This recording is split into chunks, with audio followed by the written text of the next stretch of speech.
Welcome back. Welcome to another episode of Nain Shorts here in the den of the Wandering Ronin. Is that what it is? I forgot your title, to be honest. But here we are again. We're talking about training. We're talking about all the things that kind of run through our minds as we're going through this journey of, let's call it, enlightenment. And that's sort of where we find ourselves right now.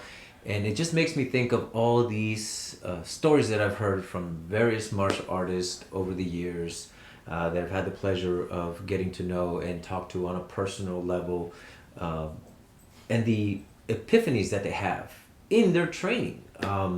We've said this many times before, and we still stick true to it, that a lot of the things that we learn in martial arts, you cannot use. You cannot use the way that they were taught.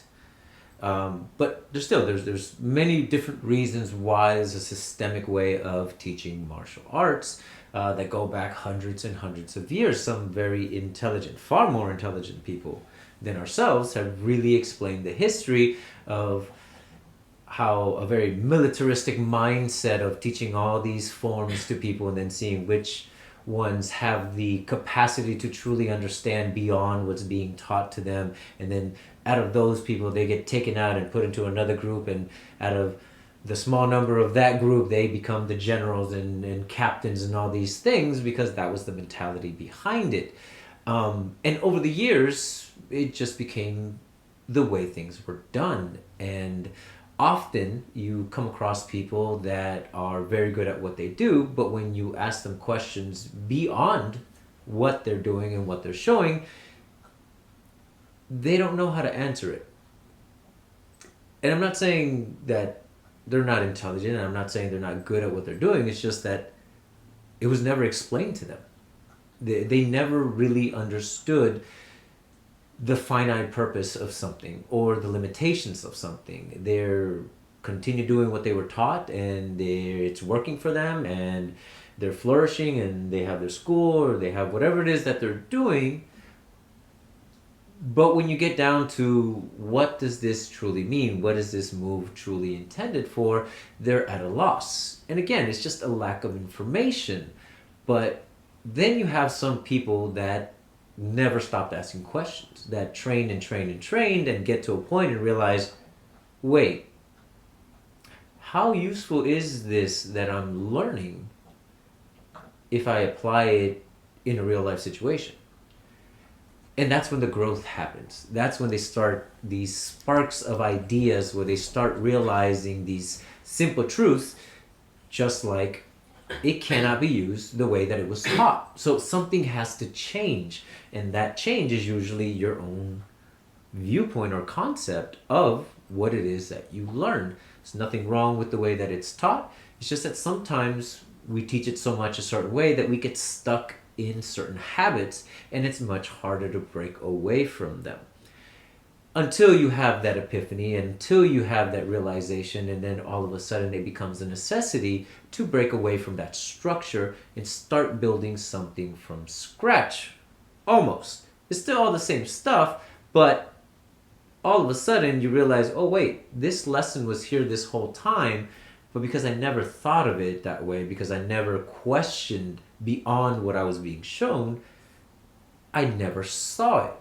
So it's really finding truth in things that were always there to begin with, because the lesson was there. It's just we didn't understand it to the degree, and we definitely didn't think of it to that degree. So what does this mean?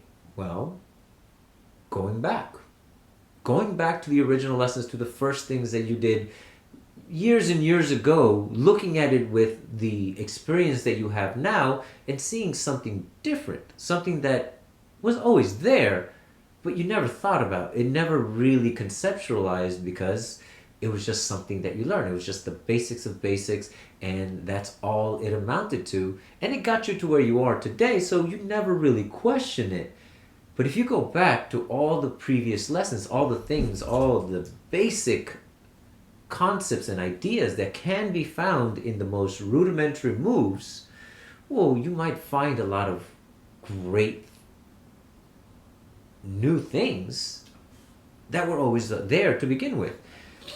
And this is something that we've always pushed in our classes, or at least has been pushed onto me, to always go back to the beginning. Always go back to the previous lessons that you had years ago and what has changed. And if nothing has changed, well, then you probably haven't really learned or progressed any further than you did back then. Because it should be a very simple idea that every time you go back, you find something new, something that you missed, something that was overlooked, or maybe you didn't fully understand the lesson to the degree in which it was taught. Now, sure, some instructors want to spoon feed you all the little bits here and there, and once you digest that part, they give you the next bite, and so on and so forth, and it works for some, but for us, it kind of failed, because we did try that at one point. We did spoon feed students at some point, where we kept giving them the next bit and the next bit and the next bit, but then we realized that they started thinking like us. They started trying to be like us, and that's not the goal. That's not going to help them out in application, because... Weren't you like that at one point? I remember. That's why I'm bringing it up, you ass. Because that's what happened to me. And that's the point. It happened to me. I experienced it. I try to be like somebody that I couldn't be, because my body type is different. The way that I think is different. And it becomes really frustrating at some point when you try and work your ass off, and it's just not happening for you. But the reason it's not happening for you is because you cannot move like that person. You cannot move like your instructor. You cannot think like your instructor, because you're not them.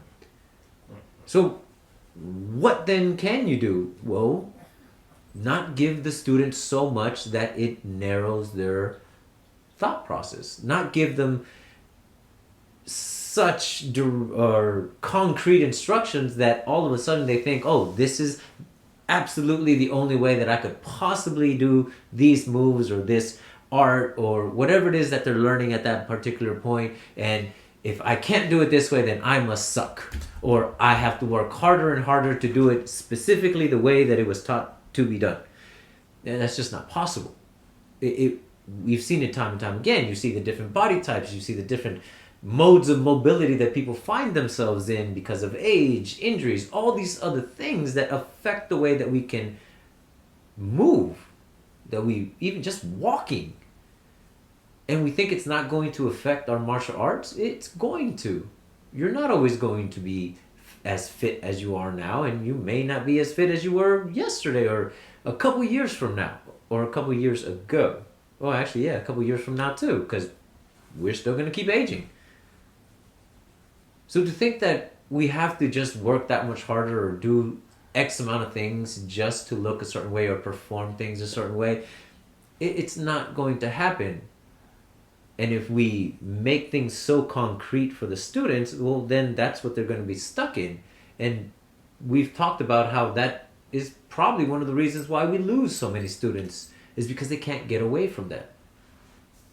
For us, we've kind of found ourselves on the opposite end of it, taking away that concrete instruction and just giving a bit more of a free form idea that allows the student to grow within themselves, to come up with their own ideas, come up with their own way of moving, using the same tools, but applying them based on their skill level and, more importantly, their personality and the mentality that they have towards that particular fight or that particular day in training.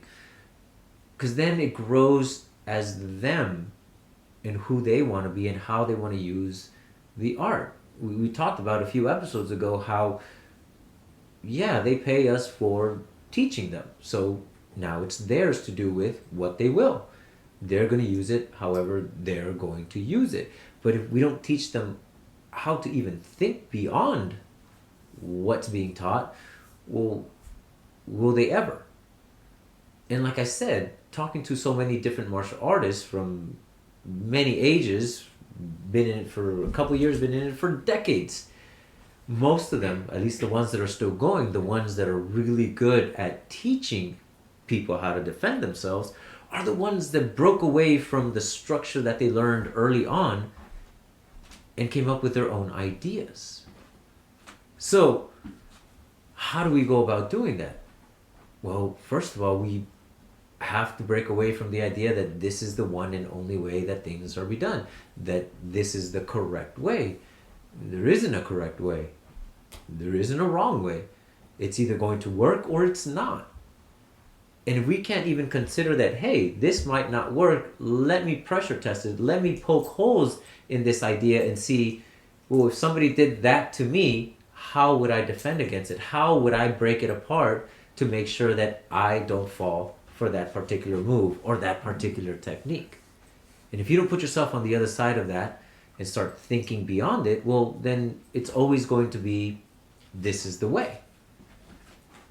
So we have to question things. We have to be able to break them apart and say, okay, if they did that to me, well, how would I beat that? And if you can come up with a reason or a how to beat your own techniques, well, then do you fully understand that technique to a degree where you could beat it if you had to? And not because you're more skillful than the other person, but because you really took the time to break it down and figure out what is and isn't useful, and what isn't useful, can you turn it into something useful, something that's going to work, something that's going to make it better, or it's going to be a separate piece altogether that will supplement something else that you're lacking. Like, we constantly should, in my opinion, question whether or not there's validity in what it is that we're learning and what it is that we are teaching. And if we can't even consider the possibility that, yeah, we're still lacking a lot, well, that leaves no room for growth. If we're so confident and secure in what we're doing that we never even consider that, well, then aren't we limiting our own growth potential? Aren't we limiting how much further we can take this art? Because again, it's growth. And if we're not working towards that, are we teaching our students to reach a limit, to stop at a certain point once they feel, okay, this is enough? And is that a disservice to them? Because again, it's all about the students. We know what we know. And if you're still trying to grow and expand your mindset and understanding of your own art, well, then that's what you're doing. But that's what you choose to do. Your student, well, they follow your example. And if they see you constantly still growing, well, maybe that inspires them to do the same. But if you're just stuck where you are and that's it, well, are you putting a limit on what they're capable of doing? Because in their eyes, they're never going to be as good as the teacher. They're never going to know as much as you. So why would they even try if that's the pinnacle and they know they can't reach it? So it's just an idea. How do we go back? How do we revitalize the most basic of basics and learn new things from it? Just because we've grown and we can apply a different mindset to it, we should be able to see more than what we thought was there. Realizing that it was there the whole time. We just didn't see it. So, tell me what you think. What things have you found going back to the beginning that you didn't know was there but became very helpful to you in what you do now? Because I'm sure I'm not the only one that's done it. I'm sure many people have already discovered this. I'm just bringing up something that I've seen other people do, that other people have told me about in their stories and in their journey in the martial arts, which I'm very grateful to those people for sharing that information because it's helping me become a better martial artist. And if you haven't liked and subscribed, please do so, share all that. And until the next one, 3, 2, 1, cut!